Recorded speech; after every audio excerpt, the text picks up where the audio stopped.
Hello, welcome back. I'm Cantor Kowitz, and this is Understanding Prayer. Last time we talked about what is Kavanah and how we can use Kavanah as a form of prayer through exercises and meditations. Today we're going to be talking about how we can implement Kavanah into our lives and what Kavanah does for us and why it is so important. Let's first talk about the implementation of Kavanah. Thinking about Kavanah and all of its ideas are good, but if we really want to get it to stick, we need to take action and to make it a part of us. I want to first begin with a quote from Rabbi Zalman Schachter Shalomi. He says, "One of the most difficult tasks we face in trying to do right in the world is discharging these biological drives in a way that builds rather than destroys. It is as if our software were trying to rewire our hardware. We are not only animal, we are human. Once we realize and articulate this Kavanah for ourselves, we have taken the most important step toward making it real." We can first make it real by letting Kavanah guide our speech. So instead of saying, I really should change, or I should be a better person, or I should do this, I should do that, if we have a specific focus with our language and we say, Dear God, please help me let this thought go, or God, guard my tongue from evil, or God, please help me from being impatient, or may it be your will that I not get angry today, and if I do get angry today, may it be your will that I can manage that anger and deal with it in a productive, healthy way.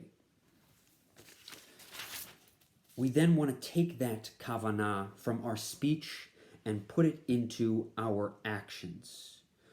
The way we can start to think about this is through the ideas of Ahava and Yir'ah.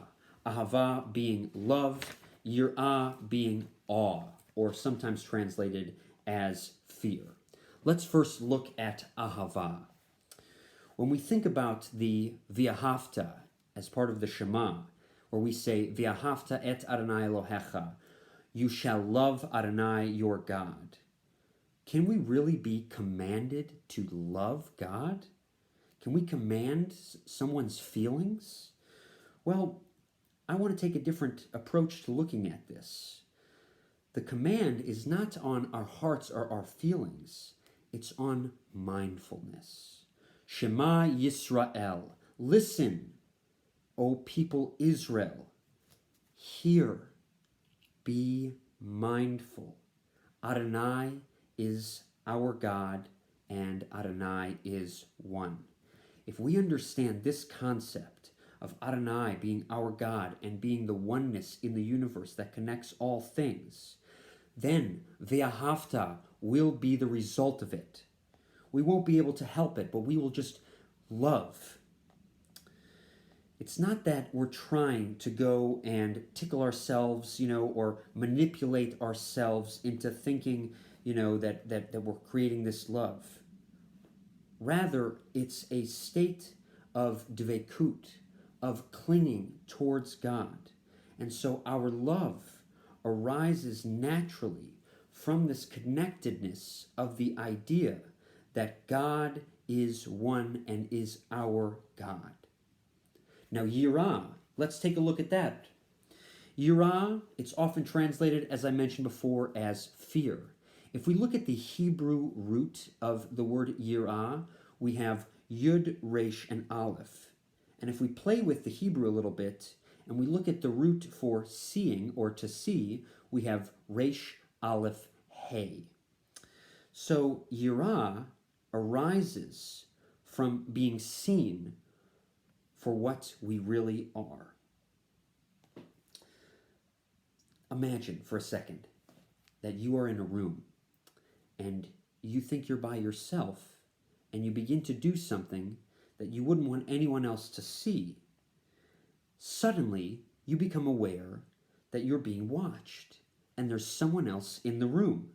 This feeling that you have just felt inside of you, this reflex, this jolt that we feel inside, that is yirah. It's an awareness that we are being seen, that what we do and everything that we do and think and feel is in the presence of that witness, that creator, that master of the world. That is the true path and the meaning of yirah.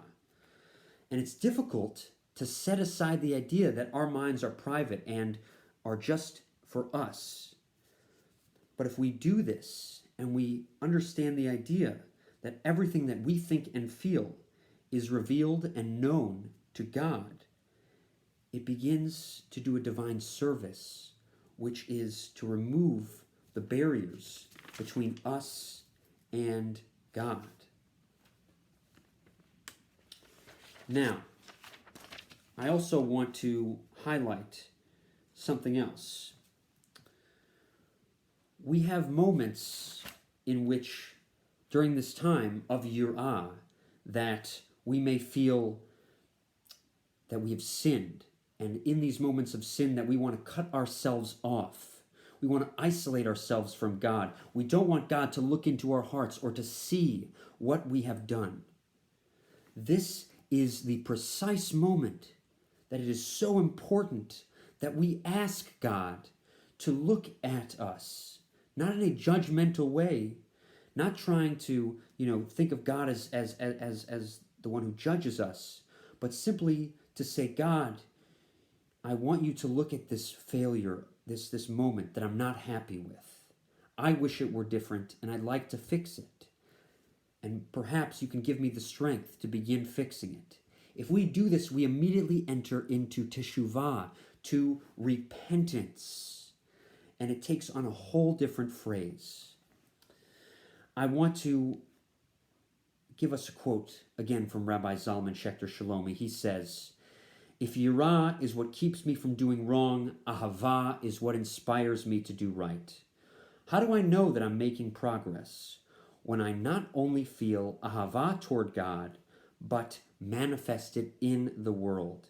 When I start to feel more love for people, not just humanity, which is an abstract idea, but for real, flesh and blood, men and women, my family, my coworkers, my friends, sales clerks, cold callers, other drivers on the road. If I truly make a mind move, I will become more patient, more manifesting of love, and I will act on that love.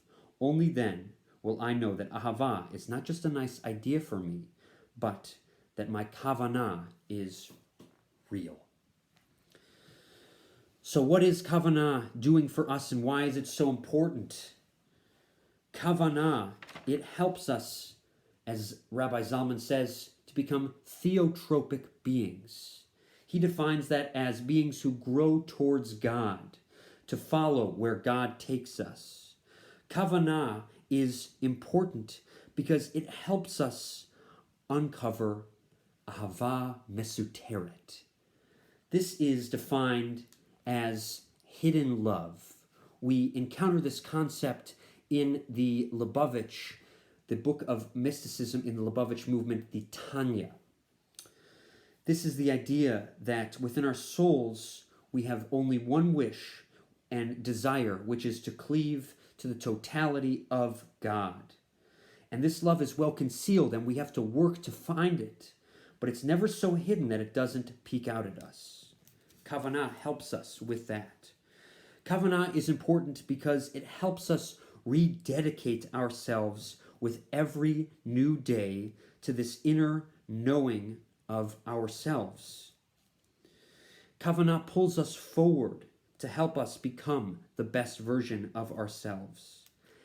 Kavanah motivates us by drawing us forward into an olam haba. Now, when I say that, I'm not talking about a world to come. I'm talking about a world that is, at this very moment, becoming in us and around us. In closing, I want us to think about when we are entering in prayer, next time, whenever that is for you, that you are entering into prayer, I want you to maybe try saying the following. As I enter into prayer, this is what I want to get out of it. This is my intent. This is what I want to do and feel from this moment of prayer. I may not be where I want to be in my spiritual journey yet, but I am on my way to getting there, and I will do so with this intent. I want to thank you for joining me in our series on understanding prayer. This has been about Kavanah. Next time we will talk about the power of song and nigun as a form of prayer. Take care, and we'll see you next time.